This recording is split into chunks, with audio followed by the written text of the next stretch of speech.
नमस्कार viewer. Last episode में हमने बोला था कि अगली बार हम जुलाना विधानसभा क्षेत्र की तरफ चलेंगे और चलेंगे भारतीय जनता पार्टी के साथ कि वहाँ पर कौन है मजबूत दावेदार जिन पर पार्टी अपना दाव लगा सकती है। मलिक साहब, जाट बाहुल्य क्षेत्र है, किसान बाहुल्य क्षेत्र है और आज तक वहाँ से केवल जाट ही एमएलए बनकर आए हैं, तो भारतीय जनता पार्टी के लिए कितनी बड़ी चुनौती है, क्योंकि वहाँ पर भारतीय जनता पार्टी का कमल कभी खिला भी नहीं है। तो कौन कौन से दावेदार हैं जो कमल खिला सकते हैं? जुलाना निश्चित रूप से भारतीय जनता पार्टी के लिए बहुत बड़ी राजनीतिक चुनौती है। 2019 के विधानसभा चुनाव से पहले भारतीय जनता पार्टी ने सभी 10 लोकसभा सीटों पर शानदार जीत हासिल की थी। तब भारतीय जनता पार्टी ने जुलाना में सबसे मजबूत समझे जाने वाले उम्मीदवार, लगातार 2 बार के विधायक परमेंद्र ढुल को मैदान में उतारा था, लेकिन वो भी जजपा के नए नवेले और एक अनजान से चेहरे अमरजीत ढांडा से चुनाव काफ़ी मतों के अंदर से हार गए थे। तो ये बताता है कि जुलाना में भाजपा के सामने कितनी बड़ी चुनौती है। चुनौती यह भी है कि जुलाना विधानसभा क्षेत्र भौगोलिक रूप से रोहतक जिले के साथ सटा हुआ है। रोहतक का काफ़ी असर जिन जिले में सबसे ज़्यादा असर रोहतक का माना जाता है, तो जुलाना विधानसभा क्षेत्र में माना जाता है। आपको रोहतक से बहुत प्यार है, हर एपिसोड में जुलाना जिक्र आती है, रोहतक का नाम से प्यार की बात नहीं है। जब आप किसी विधानसभा क्षेत्र के बारे में, रोहतक के नेता से प्यार हो नहीं, जब आप किसी विधानसभा क्षेत्र की बात करते हो तब निश्चित रूप से उसकी भौगोलिक परिस्थितियां देखी जाती हैं, और ये भौगोलिक परिस्थितियों को आप नकार नहीं सकते। चुनाव में इसका असर निश्चित रूप से पड़ता है।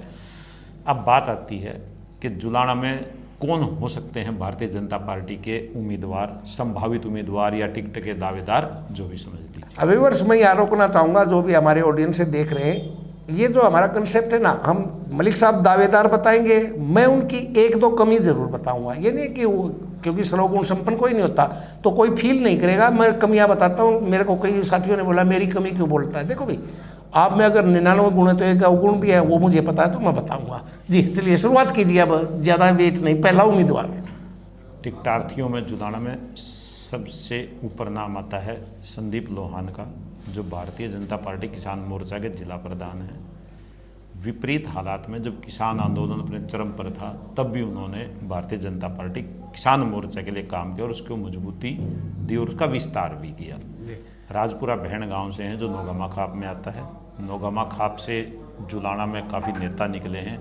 2 बार आई जी शेर सिंह, जो नौगामा खाप से, वो जुलाना से कांग्रेस की टिकट पर विधायक चुने गए हैं।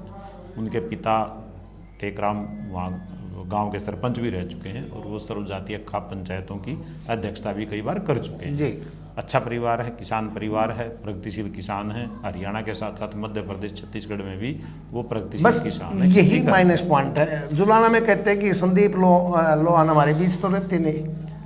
संदीप लोहान खेती जरूर करते हैं मध्य प्रदेश और छत्तीसगढ़ में, लेकिन वो भारतीय जनता पार्टी के किसान मोर्चा के जिला प्रधान यूं ही नहीं बना दिए गए।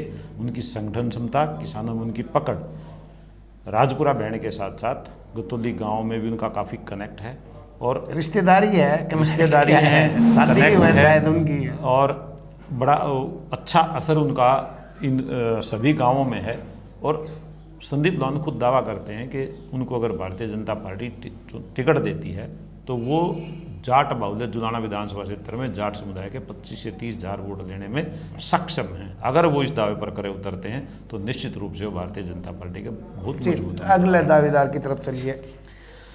संदीप लोहान के बाद नाम आता है रामराजी शर्मा का। ब्राह्मण समुदाय से हैं। जुलाना में ब्राह्मण समुदाय के वोट भी डिसाइडिंग होते हैं जब मुकाबला कड़ा होता है, तब या किसी को हराने जिताने की बात आती है तब काफ़ी निर्णायक साबित होते हैं ब्राह्मण समुदाय के मतदाता। वो पार्टी के प्रवक्ता हैं, पहले अजका में थे। हाँ, पार्टियां बहुत बदली हैं, उनका माइनस पॉइंट है कि वो पार्टियां कपड़ों की तरह बदलते रहते हैं, लेकिन वो भारतीय जनता पार्टी का दावेदार है। भारतीय जनता पार्टी की टिकट की दावेदार डॉक्टर पुष्पा तायल भी हैं, जो भारतीय जनता पार्टी की जिला मंत्री हैं, लेकिन महिला मोर्चा की कमान संभाल चुकी हैं लंबे समय तक। निर्विरोध पार्षद भी चुनी जा चुकी हैं जुलाना नगर पालिका की। महाजन समुदाय से आती हैं, महिलाओं में अच्छा खासा। अगर जातिगत समीकरण चले गए तो शायद पुष्पा तायल बहुत पीछे चली जाएंगी। जुलाना में एक सही है कि अभी तक जितने विधायक बने वो जाट समुदाय से बने, लेकिन प्रमुख दल ने अभी तक, किसी प्रमुख दल ने, एक बार भारतीय जनता पार्टी ने 9 में जवाहर सैनी को टिकट दिया था, जबरदस्ती दिया था, वो जींद से मांग रहे थे जी। तो जुलाना में कैंडिडेट विड्रा कर गया था तो जवाहर सैनी को वहाँ से उतारा गया था। इनके अलावा कोई बड़ी प्रमुख पार्टी ने यूँ तो अरविंद शर्मा भी आए थे, मुख्यमंत्री का नारा लेकर भी आए थे, ब्राह्मण समुदाय से भी थे और उस पार्टी से थे, बहुजन समाज पार्टी से, जो कहते कि सुधीर गौतम भी आए थे, सुधीर गौतम भी आए थे, लेकिन वो बात नहीं बन पाई थी। चलिए अगली तरफ चलिए। गौरव भारद्वाज जी, भारतीय जनता पार्टी की टिकट के एक और दावेदार हैं। रामफल शर्मा है, बहुत पुराने संघी, बहुत पुराने भाजपा कार्यकर्ता हैं, उस समय से पार्टी का झंडा उठाए हुए हैं। जब पार्टी का झंडा उठाने वाले बहुत कम लोग मिलते थे तब भी वो भारतीय जनता पार्टी का तुरे बिजली बोर्ड के रिटायर्ड कर्मचारी हैं जी। वो भी पार्टी की टिकट के दावेदार हैं।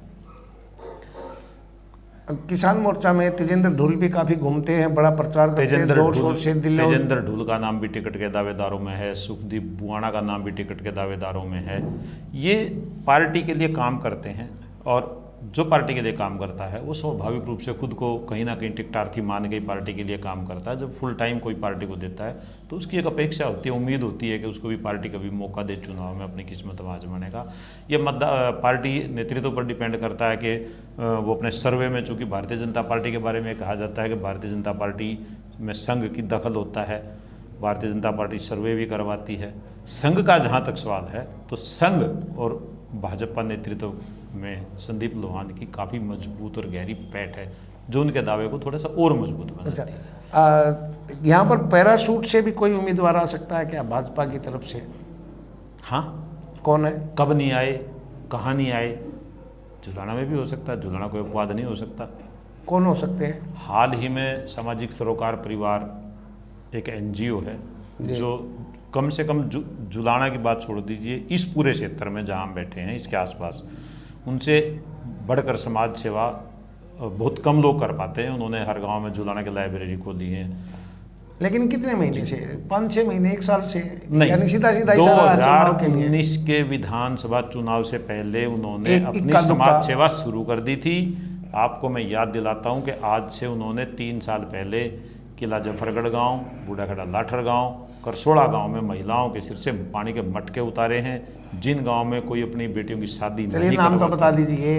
डॉक्टर सुरेंद्र लाठर हैं जिन्होंने पीछे अभी एक रैली की थी, कमाई, पढ़ाई और दवाई रैली के नाम से 3 चीज़ों पे फोकस किया था। और उसी दिन जींद में तब लगातार 3 इकट्ठी रैलियाँ हुई थी।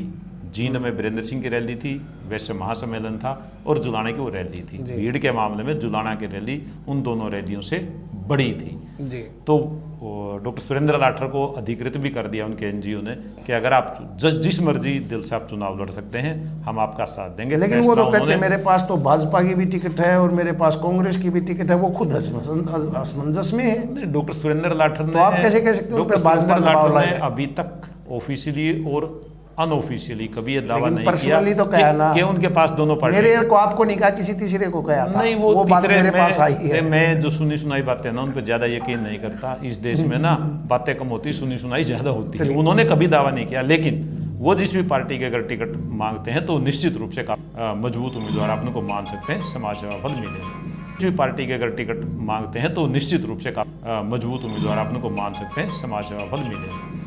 जी, चर्चा ये भी है कि सोनीपत से सांसद रमेश कौशिक भी जुलाना से विधानसभा में इस बार किस्मत आजमा सकते हैं।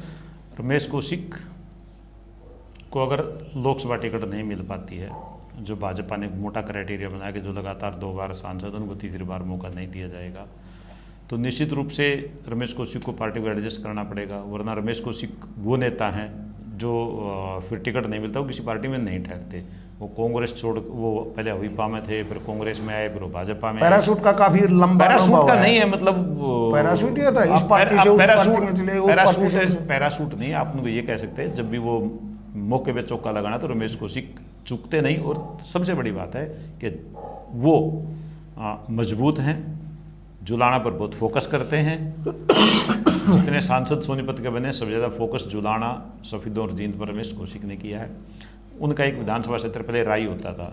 राई में दिक्कत यह है कि वहाँ से मोहनलाल बड़ोली हैं, वो भाजपा के सीटिंग विधायक की टिकट नहीं कटेगी। अगर वो गनौर जाते, गनौर से भी वो विधायक बन रहे हैं। गनौर में कांग्रेस के मजबूत उम्मीदवार हैं कुलदीप शर्मा, जो विधानसभा के अध्यक्ष भी रह चुके, भूपेंद्र सिंह हुड्डा के खास। तो डरते हैं वो, मजबूत मजबूत उम्मीदवार से डरते हैं क्या? नहीं, रमेश कौशिक को ये पता है कि सोनीपत जिले में कांग्रेस पार्टी के जो नेता हैं, नेता प्रतिपक्ष हैं, पूर्व सीएम भूपेंद्र उनका खासा असर है, और वहाँ पे सीट निकालना शेर के जबड़े से मांस निकालने जैसी बात है। तो रमेश कौशिक को अगर लोकसभा से शिफ्ट होना पड़ा और वो भी भाजपा में, तो निश्चित रूप से फिर वो जुलाना पर दावा ठोक सकते हैं। चलिए ऑडियंस, ये थी हमारी बीजेपी के जुलाना विधानसभा क्षेत्र से कुछ जो टिकट के दावेदार हैं, संभावित दावेदार हैं, संभावित उम्मीदवार कह सकते हैं, दावेदार तो पक्के हैं, दावेदार पक्के उम्मीदवार कह सकते हैं। तो नेक्स्ट एपिसोड में फिर आएंगे हम किसी दूसरी पार्टी के साथ, किसी दूसरे विधानसभा क्षेत्र में। तब तक के लिए नमस्कार।